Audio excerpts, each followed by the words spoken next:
Welcome everyone, Dylan Gemelli here today with a brand new video for you. So today we're going to talk about NPP, nandrolone phenylpropionate. But before we get into that, I have to reiterate that I am not a doctor.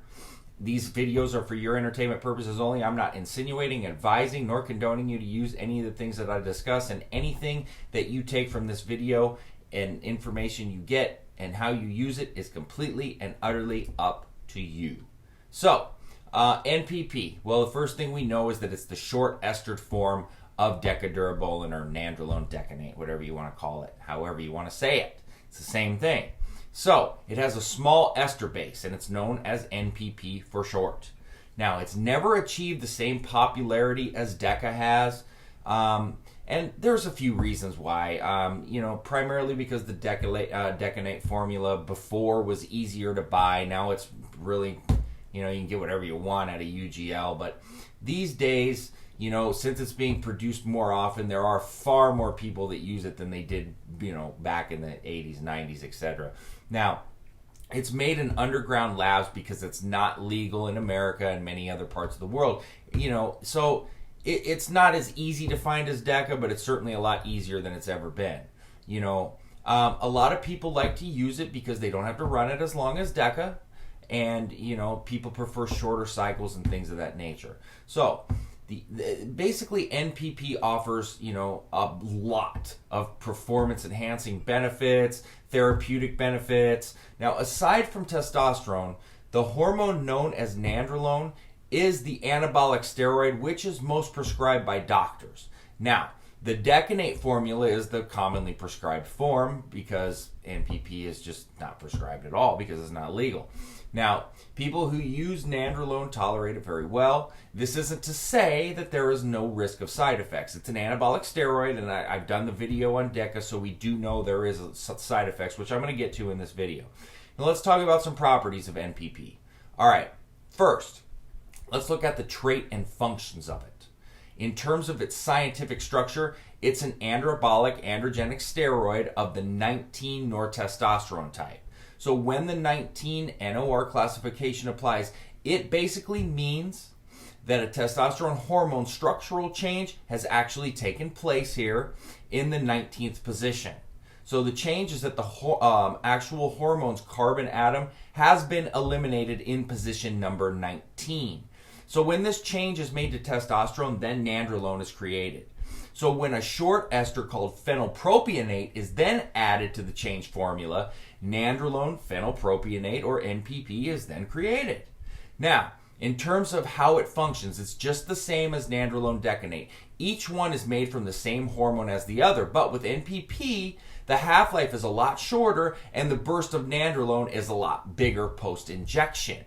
Now, if you're interested in keeping your blood levels stable, then you're going to have to inject NPP more than you'll need to inject nandrolone decanate, at least every other day or every 3 days.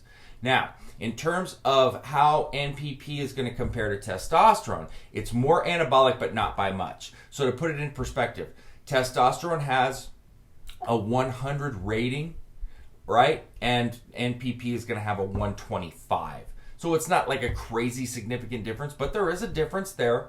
Now, it's much less androgenic than testosterone. Testosterone is 100 and 100, okay? So NPP is 100 and then only 37 on the androgenic side. So there's a significant difference there.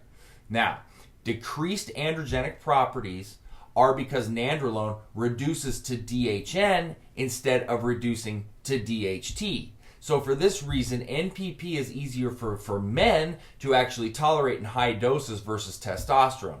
So DHN stands for dihydronandrolone, and DHT is dihydrotestosterone. Now, in addition to being less androgenic, NPP is not as estrogenic. All right, NPP aromatizes at a far lower rate than testosterone does. Now, as you should know, that NPP has the nature progestin, which impacts its side effects as well. And that's when I've talked about prolactin increases like with the Deca video, and we're going to talk about that here too. Now, NPP has a lot of the good properties of other anabolics, but it goes further by outpacing other steroids in terms of what it can do for the human body. So I'm going to explain to you some of the best traits of NPP. Now, If you want more production of IGF-1, which is insulin-like growth factor, NPP is going to deliver. All right. IGF-1 is a really powerful hormone, which is anabolic, and it's going to assist the human body with recovering from training. Now, this is a really important hormone, and it plays a role on a host of different cells. Now, another advantage of NPP is that it's going to boost the retention of nitrogen. So our tissue for muscle is made up of 16% nitrogen. When retention goes down, we enter a state which is catabolic.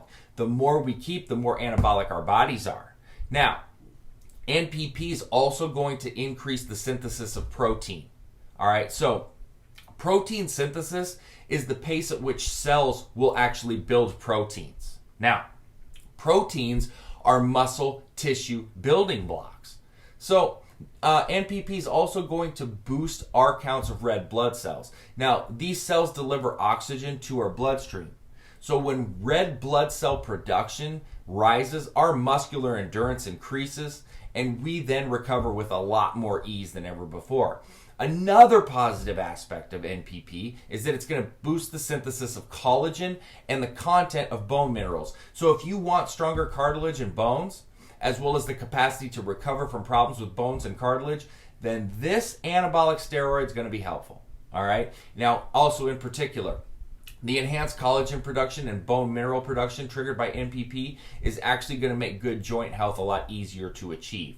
It's also used in order to treat an array of medical conditions. Patients with HIV and cancer could benefit from injecting, as may patients with fatigue and muscle wasting illness, as well as people that are anemic may possibly benefit as well. Other examples of conditions that could be treated with NPP include breast cancer, anemia, pituitary dwarfism, serious burns, ulcers, mental developmental problems in children, and osteoporosis. While it does offer benefits to a lot of different types of patients, it's typically prescribed to people that suffer from anemia, AIDS, or HIV. It's quite successful in terms of improving patient outcomes. And in other parts of the world, it may be prescribed for other types of illnesses in addition to the ones it's used to treat in the USA. All right. Now, let's talk about some of the effects. All right. So now you know the main properties of it. So we know its key traits and functions. Now, I need to share with you about how NPP helps performance athletes. That's most of the people that fit into this category of wanting to use it in the first place. Obviously, we know that DECA and NPP being the same thing is great for bulking and adding size and strength. If you want a mass builder, all right, this is going to be one of the first ones that you ever pick. You know, it's quite fast acting, and growth isn't going to be like D-ball where it's just like boom, boom, boom. You know, the first 2 weeks you could put on 10, 15 pounds, a lot of water weight. It's not like that, but you're definitely going to be able to add a lot of size and a lot of strength. Now, you got to understand, you got to consume enough calories. Your weight training's got to be on point. You can't just start taking this and hope that it just starts working and you're just going to gain a ton of weight. There's things that factor into that, all right? If you eat properly, you're going to get maximal benefits from it. You might actually find, too, and this is really awesome, this is why I love it, is that you can actually lean out while gaining size. And recovery and training injuries are going to be a lot easier to recover from as well. People use it a lot in cutting cycles. It's more renowned as a bulking steroid, but it definitely is used in cuts and recomps as well. It's going to help to keep you from losing lean muscle mass, because a lot of times when you are cutting down and you're losing weight, you're losing muscle, but NPP is going to actually help to keep muscle mass loss mitigated, all right, at a minimum or non-existent. If you want some joint discomfort relief, NPP is going to be right for you as well. All right, it is really, really commonly used, and you're going to see just as many people using it to help with joint issues, just as you are for bulking and adding size and strength. I mean, it's prevalent out there. You can go on any forum and read about it and search it out. You're going to see tons of people using it for bulking and things like that, but you're going to see tons of people using it to help to kind of help control, treat injuries, things like that with joints, tendons, ligaments. But, you know, we do have to talk about side effects. I can't make this sound like the biggest bowl of cherries ever with no problems, because there are side effects. It's not one that I sit here and tell you it has nasty side effects like other ones, because it doesn't. But there are some that you need to be aware of. It is estrogenic, all right, not to a high degree, but it can have estrogen conversion, which can lead to gynecomastia, water retention, things like that. But it shouldn't. You can control it, and it shouldn't be an issue. The risk of androgenic side effects is lower, but not non-existent. So examples of androgenic side effects, what are they? Acne, all right, hair loss. In women, virilization is a possibility. I don't ever recommend DECA and NPP for women at all. That's your choice if you want to go with that.